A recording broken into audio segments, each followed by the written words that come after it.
Hello friends, welcome to YouTube channel education Niketan. Screen पर जो आप आरटीआई की कॉपी देख रहे हैं वो political science and international relation 65th BPSC मुख्य परीक्षा की आरटीआई की कॉपी है, जो एक स्टूडेंट ने ईमेल के माध्यम से खुद मेरे साथ साझा किया है और उनकी इच्छा थी कि ये सारे स्टूडेंट के साथ इसे यूट्यूब पे पब्लिश किया जाए। तो सबसे पहले तो उनका धन्यवाद, उन्होंने इनिशिएटिव लिया। ये आरटीआई कॉपी आपके उत्तर लेखन में ज़्यादा मददगार हो, इसलिए हमने अपने तरफ से क्या किया है कि 65th बीपीएससी पीएसआईआर का क्वेश्चन भी साथ में डाउनलोड कर लिया है, क्योंकि जो आंसर बुकलेट होता है उसमें क्वेश्चन प्रिंट नहीं होता है। तो पहले हम क्वेश्चन को देखेंगे, उसके बाद इन्होंने क्या आंसर लिखा है और उसके कितने अंक मिले हैं, और जिन प्रश्नों में इन्हें अधिक अंक मिले हैं और जिनमें कम मिले हैं उसमें बेसिक डिफरेंसेस क्या है, क्या आंसर को एवेल्यूएट करने का एक स्टैंडर्ड तरीका है जो बीपीएससी फॉलो करती है। तो इन चीज़ों को भी समझने की कोशिश करेंगे। इससे पहले मैं इन्होंने मार्कशीट भी साझा किया है, मार्कशीट में आपको दिखा देता हूँ। इन्हें पेपर 1 में 137, पेपर 2 में जीएस के 153, जो कि ऑप्शन नंबर था, जिस हिसाब से 65th बीपीएससी में जीएस पेपर 2 में नंबर मिले थे उसके हिसाब से पीएसआईआर में इन्हें 144 और टोटल अंक इन्हें मिले थे 434 रिटन एग्जाम में, और 80 अंक इन्हें मिले थे इंटरव्यू में, और 514 इनका टोटल मार्क्स हुआ था। ईडब्ल्यूएस की फाइनल जो मेरिट गई थी वो 530 गई थी। सबसे पहले इन्होंने जो 2 प्रश्न अटेम्प्ट किए हैं उन प्रश्न को देख लेते हैं। सेक्शन 1 के इन्होंने पहला और दूसरा प्रश्न अटेम्प्ट किया है। आपको दोनों ही सेक्शन यानी सेक्शन 1 और 2 से 3-3 क्वेश्चन अटेम्प्ट करने होते हैं। एक क्वेश्चन ऑप्शनल में पीएसआईआर में 50 अंक का होता है। Briefly discuss the nature and scope of political science and examine the extent to which it can be regarded as a science. बहुत ही ट्रेडिशनल टाइप का क्वेश्चन है ये। राजनीति विज्ञान की प्रकृति और उसके क्षेत्र का संक्षिप्त विवेचन कीजिए और परीक्षण कीजिए कि किस सीमा तक उसे विज्ञान माना जा सकता है। दूसरा जो इन्होंने प्रश्न अटेम्प्ट किया है, discuss Machiavelli views on politics and morality. Machiavelli की राजनीति और नैतिकता संबंधी विचारों का विवेचन कीजिए। अब इन दोनों ही प्रश्नों के इनके द्वारा उत्तर जो लिखे गए हैं वो आपके साथ साझा कर रहा हूँ। अब जितने भी कंटेंट इन्होंने लिखे हैं उस सारे कंटेंट को पढ़कर सुनाना तो बेहद मुश्किल है, लेकिन हाँ, जब इन्होंने फिलैंथ्रोपिक काम किया है तो जो भी स्टूडेंट इनकी आरटीआई कॉपी चाहते हैं तो उनको पीडीएफ फॉर्म में प्रोवाइड करा दी जाए। वे amit4msg@gmail.com पर एक मेल कर सकते हैं या 9582287624 पे मैसेज सेंड कर सकते हैं। मैसेज में आपको लिखना है हाय आरटीआई पीएसआर पीडीएफ, ठीक है। तो आपको मैं ये पीडीएफ फॉरवर्ड कर दूंगा। चलिए, ये तो हो गई आपके काम की बात। अब आगे चलते हैं। आपके पास भी अगर किसी स्टूडेंट के पास जीएस की कॉपी है, अगर आपने मंगाई है तो आप ज़रूर हमारे साथ साझा करें, ताकि हम जीएस की कॉपियों को भी बाकी स्टूडेंट्स के लिए ला सकें, ताकि वो आयोग के मूल्यांकन पद्धति से अवगत हो सकें। The nature and scope of the political science has been a favorite pastime for scholars. There is a debate on its nature, whether the political science is in nature philosophical or scientific or applied. राजनीतिक जो विश्लेषक हैं उनके लिए, या यूँ कहें कि जो एक स्कॉलर्स के वर्ग है उनके लिए एक हमेशा एक डिस्कस का विषय रहा है, चर्चा का विषय रहा है कि आखिर जो राजनीति विज्ञान है वो विज्ञान है, दर्शन है, या एक अप्लाइड विज्ञान है। उसकी नेचर क्या है, बेसिकली उसके नेचर को लेकर हमेशा डिबेट रहा है। इसके बाद इन्होंने 1-2 स्कॉलर्स को भी यानी थिंकर्स को भी कोट किया है, आप देख सकते हैं। हमेशा आपसे मैं आग्रह करूंगा, जब भी किसी थिंकर को कोट करें तो उसे अंडरलाइन जरूर करें, इन्वर्टेड कॉमा में उनके पूरे स्टेटमेंट को दे। अगर कोई इंपॉर्टेंट वर्ड हो तो उसको सिंगल इन्वर्टेड कोमा में, और अगर पूरी लाइन इंपॉर्टेंट हो तो डबल इन्वर्टेड कोमा में जरूर रखें। और जहाँ तक हो सके कोट जरूर करें। जब भी आप कोई इस तरीके के थ्योरेटिकल क्वेश्चन लिख रहे हो, खासकर ऑप्शनल पेपर में, तो थिंकर्स को कोट करना जरूरी हो जाता है।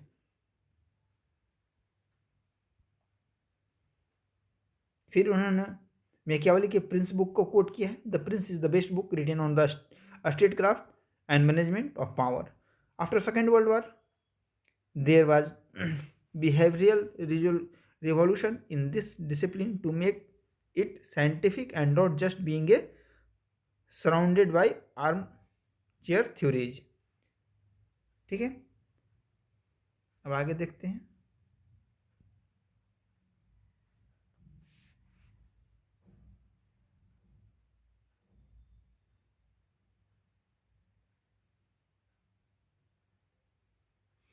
इसके बाद इन्होंने वर्तमान परिप्रेक्ष्य में लिखते हुए इसका कंक्लूजन दिया है, और इन्हें इस प्रश्न में मिले हैं 20 अंक। 4 पेज में इन्होंने उत्तर लिखा है एक। आप कोशिश कीजिए, आपको 6 प्रश्न लिखने हैं, आपको 36 पेज मिलते हैं बीपीएससी की तरफ से, यानी कि स्टैंडर्ड एक आंसर को आपको 6 पेज में लिखना है। तो कोशिश करें कम से कम 5 पेज विथ कंटेंट। ऐसा नहीं कि पेज पूरा करने के लिए आप लिख रहे हो, स्टैंडर्ड कंटेंट के साथ कम से कम एटलीस्ट 5 पेज आप उत्तर लिखें, अगर आप चाहते हैं कि आपको 28 से 30 अंक मिले। अगर आपको 28 से 30 अंक प्राप्त होते हैं एक प्रश्न में तो अच्छा अंक माना जाता है। दूसरे प्रश्न पे आते हैं। दूसरा प्रश्न क्या था, हमें याद होगा आपको। दूसरा प्रश्न था हमारा मैकियावेली के मोरालिटी और पॉलिटिक्स के संबंध में जो विचार हैं वो आपको रखने थे।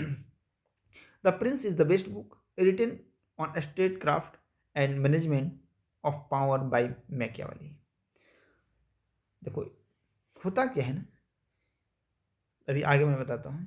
ही is considered to be the father of political realism in medieval period. The political science was dominated by religion. The credit to state central subject of political science goes to Machiavelli.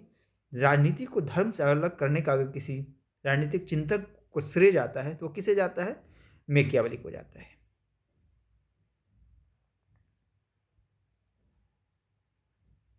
इसके बाद इन्होंने लिखा है, देखो कि Machiavelli के बारे में उन्होंने लिखा है कि मैकियावेली ऐसे थिंकर थे जिस तरीके से उन्होंने काम किया पॉलिटिकल साइंस के लिए उसको उनका क्रेडिट नहीं दिया गया। ज़्यादातर उनके विचारों के लिए उनको क्रिटिसाइज़ किया कि उन्होंने भौतिकवाद को बढ़ावा दिया, उन्होंने गलत चीज़ों को भी जस्टिफाई किया। लेकिन अगर आप ट्रूथ में समझोगे तो इनका कहना है कि मैकियावेली ने वास्तविक चीज़ें बताई जो कि दुनिया में चल रही थी, कैरी फॉरवर्ड हो रही थी। फिर इन्होंने बताया है कि गांधी जी ने भी अपनी रचना हिंद स्वराज में उसकी आलोचना की है। देखो इस प्रश्न का वे फॉरवर्ड मेरे दृष्टि से क्या होना चाहिए था कि थोड़े से मैकियावेली को इन्होंने बताया,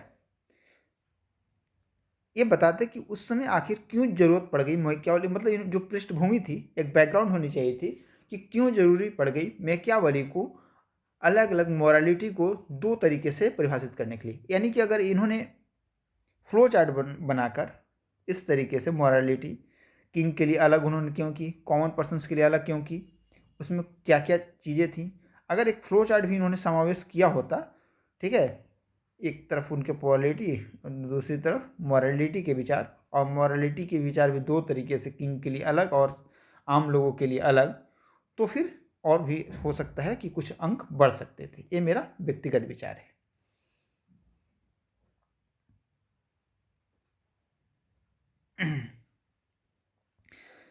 कोट इन्होंने हमेशा थिंकर्स को किया है, लेकिन मैकियावेली में इन्होंने सेवाइन को कोट किया है।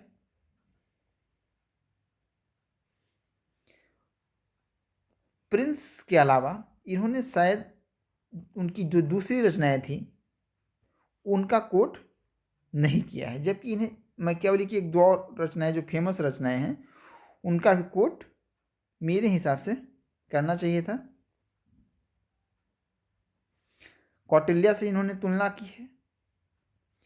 इन्होंने इस प्रश्न के उत्तर को तुलनात्मक ज़्यादा बना दिया है और मैकियावेली के जो विचार हैं बेसिकली मोरालिटी के बारे में उसे कम विस्तार से बताया है। जबकि अगर इतना ही तुलना उन विचारों को व्याख्या करने के बाद अगर बताते तो इनको 18 या जो अंक मिले हैं तो इनकी जो लेखनी है उस हिसाब से कम इन्हें 25 अंक जरूर प्राप्त होते। अगले में देख लेते हैं जिसमें इन्हें 28 अंक मिले हैं। तो आखिर वो कौन सी चीज़ है जो कि परीक्षक को 28 मार्क्स देने के लिए विवश कर रही है। एक चीज़ मैं आपको और दिखाना चाहूँगा यहाँ, जब भी आंसर लिखें तो यहाँ पे सेक्शन जरूर लिख दें। इन्होंने सेक्शन छोड़ दिया है, आप सेक्शन ना छोड़ें। सेक्शन ए या 1 जो भी प्रश्न पत्र पर लिखा हो वो स्टार्टिंग में जरूर यहाँ लिख दें। ये जो मार्किंग की गई है ऊपर में पेज नंबरिंग के साथ, इसे भी करना ना भूलें। बहुत सारे छात्र नहीं करते हैं, भूल जाते हैं, और अच्छे अच्छे छात्र भूल जाते हैं। तो तीसरे प्रश्न पे चलते हैं।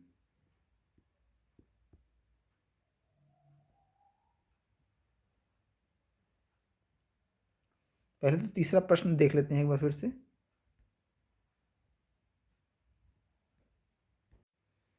इन्होंने जो तीसरा प्रश्न लिखा है वो बेसिकली जो क्वेश्चन का है वो प्रश्न नंबर 5 है। फ्लैट क्वेश्चन है, discuss the role of caste in Indian politics. मतलब आपके पास स्कोप बहुत है इस प्रश्न में लिखने का, आपको कंट्रोल करना होगा खुद को लिखने से। Caste has its origin from the Portuguese word कास्टा। ठीक है, तो पहले किसी शब्द को अगर हम लिखना चाहते हैं तो उसकी ओरिजिन बताकर लिखने का भी एक ट्रेंड है। There is no exact translation of Indian word जाति।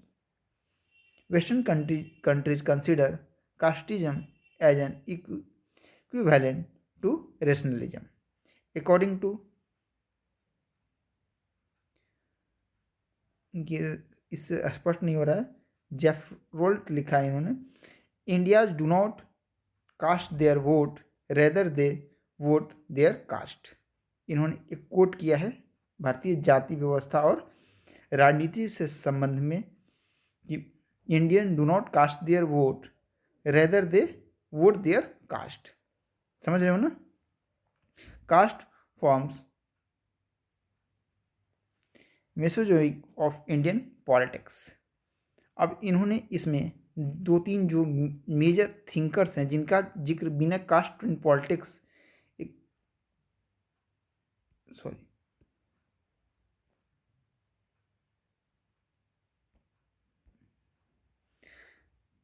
अगर आप कास्ट एंड पॉलिटिक्स के बारे में कोई आंसर लिख रहे हो विशेषकर ऑप्शनल का, और आपने रजनी कोठारी की book politics in India politics and cast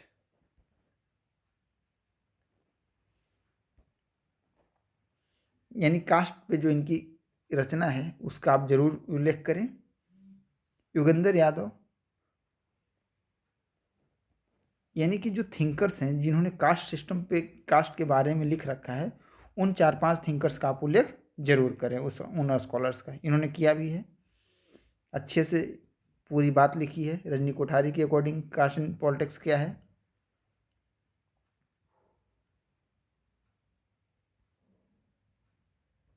benefits बताया है कि according to Rajni Kothari the use of caste in Indian politics has benefited in 3 ways. किस तरीके से 3 वेज से लाभान्वित करता है? इंटीग्रेशन करता है, सोशल जागरूकता सामाजिक जागरूकता जगाता है, और सेकुलराइजेशन इसको भी महत्वपूर्ण जगह प्रदान करता है। अब इंटीग्रेशन कैसे करता है तो देखो, अब ये सब जो चीज़ें होती हैं ना आपको औरों के उत्तर से आपके उत्तर को बेहतर बना देती हैं, आपको देती हैं प्लस प्लस प्लस पॉइंट्स। अजगर थ्योरी आपने दे दिया, जो कि आप कास्ट इन पॉलिटिक्स लिख रहे हो और इन टर्म्स का यूज कर रहे हो तो एग्जामिनर को समझ में आता है कि आपने इस टॉपिक को अच्छे से कवर कर रखा है। माइस समीकरण का यूज कर रहे हो आप, मजगर लिख रहे हो आप, तो ये वही लिख सकता है जिसने इस टॉपिक को अच्छे से पढ़ रखा है।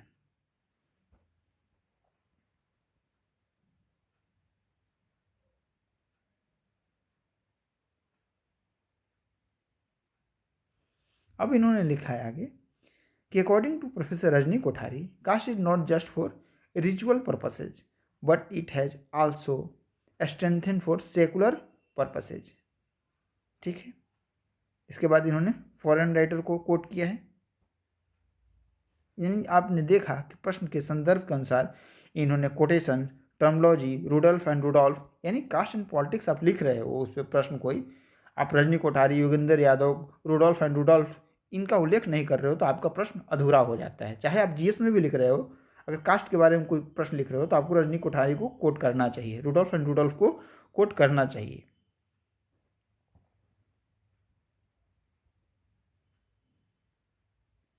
इसके बाद इन्होंने एक कोटेशन के साथ इस उत्तर के अंत किया है। तो कुछ बच्चे पूछते भी हैं कि सर क्या कंक्लूजन में कोटेशन के साथ एंड किया जा सकता है? तो जी बिल्कुल किया जा सकता है। इसका एक जीता जागता यह प्रमाण है आरटीआई की कॉपी, और इसमें मिले 28 अंक बयां कर रहे हैं कि ये इस तरीके का कंक्लूजन लिखने का जो तरीका है वो बुरा नहीं है, अच्छा तरीका है और आपको अंकदायी भी है। तो वीडियो काफ़ी लंबा हो जाएगा, तो आधे सेक्शन को हम यही समाप्त करते हैं। अगले वीडियो में हम जो बाकी के प्रश्न बचे हुए हैं, यानी बाकी के जो 3 प्रश्न हैं, उनको व्याख्या की एनालिसिस करेंगे। अगर आपको हमारा प्रयास अच्छा लगे तो आप इस वीडियो को अधिक से अधिक शेयर करें, लाइक करें और हमारे चैनल को सब्सक्राइब करें, ताकि हम आपके लिए इस तरीके के कंटेंट लाते रहें। अगर आप भी अपने उत्तर लेखन को गति देना चाहते हैं तो आप हमारे यूट्यूब पर चल रहे, जब आपने सुना भी होगा कई बार हमारे चैनल के माध्यम से कि हमारे द्वारा sector 7 BPSC answer writing program चलाया जा रहा है, जिसमें हम डेली एक जीएस और एक डीआई के प्रश्न आपको देते हैं, जिसके उत्तर आपको पीडीएफ फॉर्म में वापस हमें भेजना होता है, जिसे हम इवैल्यूएट करके आपको अगले दिन वापस कर देते हैं। 75 डेज प्रोग्राम है, जिसमें हमने जीएस के हिस्से को 15-15 भागों में 5 हिस्सों में बांट रखा है। एक हिस्सा है इंडियन पॉलिटी एंड बिहार की पॉलिटी, बिहार की geography and Indian geography and economy दूसरा सेक्शन है, साइंस टेक तीसरा सेक्शन है, करंट अफेयर्स एंड आईआर चौथा सेक्शन है, और 5वां सेक्शन हमारा है हिस्ट्री। एक अलग जो हमारा 6th सेक्शन है वो है स्टैट, जिसके कि हम डेली एक प्रश्न आपको देते ही हैं। यानी कि इस 75 दिन की सीरीज में हमारी कोशिश होती है कि जीएस पेपर 1 और जीएस पेपर 2 के सारे पोर्शन मोटे तौर पर कवर हो जाएं। तो आप उत्तर लेखन में लगातार प्रयास जारी रखना चाहते हैं, और ये जो लॉकडाउन का समय चल रहा है, अगर आपको वर्क फ्रॉम होम मिला हुआ है तो आप उसका लाभ उठाना चाहते हैं, यानी कि आपदा को अवसर में बदलना चाहते हैं, तो आप इस प्रोग्राम से हमारे जुड़ सकते हैं। किसी भी जानकारी के लिए आप, मैंने पहले भी बताया है, इस नंबर पर व्हाट्सएप कर सकते हैं।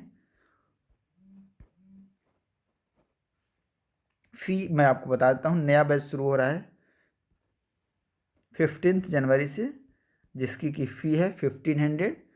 अभी जो करंट बैच चल रहा है, अगर आप उसमें एडमिट होना चाहते हैं और उसमें रजिस्ट्रेशन कराना चाहते हैं तो उसकी फ़ी है 1200। धन्यवाद।